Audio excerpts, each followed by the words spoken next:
வாழ்க வையகம், வாழ்க வையகம், வாழ்க வளமுடன். குருவே துணை. அனைவருக்கும் அன்பு வணக்கம்.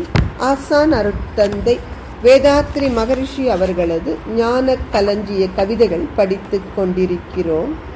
இன்று கவி எண் 267 சமாதான முயற்சி என்பது தலைப்பு.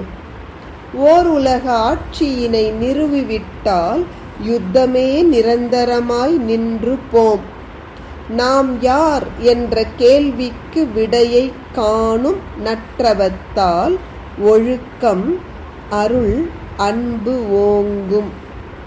பார்முழுதும் அறியாமை ஏழ்மை போக்க பல அறிஞர் செல்வந்தர் இணைந்த வாழ்க்கை சீர்திருத்த சங்கத்தால் மக்கட்கெங்கும் திட்டமிட்டு தொண்டாற்ற உலகம் உய்யும். உலகம் முழுமைக்கும் பொதுவான ஓருலக ஆட்சியை நாம் மிகுந்த முயற்சியோடு நிறுவிவிட்டால் இந்த பூமி பந்தில் யுத்தம் என்பது அடியோடு நின்று போகும். அத்துடன் நான் யார் என்ற கேள்விக்கு விடையை அனுபவத்தில் காணுகின்ற தவ பயிற்சியினால் மனிதர் வாழ்வில் இயல்பாக ஒழுக்கம், அன்பு, அருள் இவை ஓங்கும். இந்த உலகம் முழுவதும் இன்று காணப்படுகிற அறியாமை மற்றும் ஏழ்மையை போக்க அறிஞர்களும் செல்வந்தர்களும் இணைந்த ஒரு சங்கம் நமக்கு தேவை.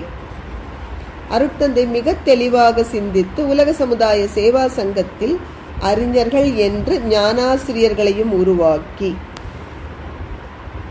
செல்வந்தர்கள் என்ற பிரிவில் அறங்காவலர்களையும் உருவாக்கி, இவர்கள் இருவரும் இணைந்து செய்கின்ற தொண்டால்தான் மனிதகுலம் உய்ய முடியும் என்பதை மிக தெளிவாக வரையறுத்து காட்டுகிறார்.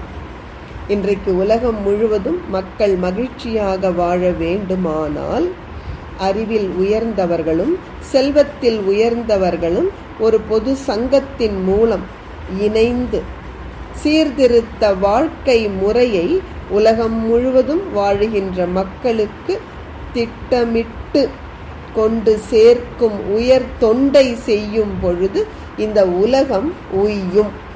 இது ஒன்றுதான் வழி. தொடர்ந்து சிந்திப்போம், செயல்படுவோம். நன்றி. வாழ்க வளமுடன்.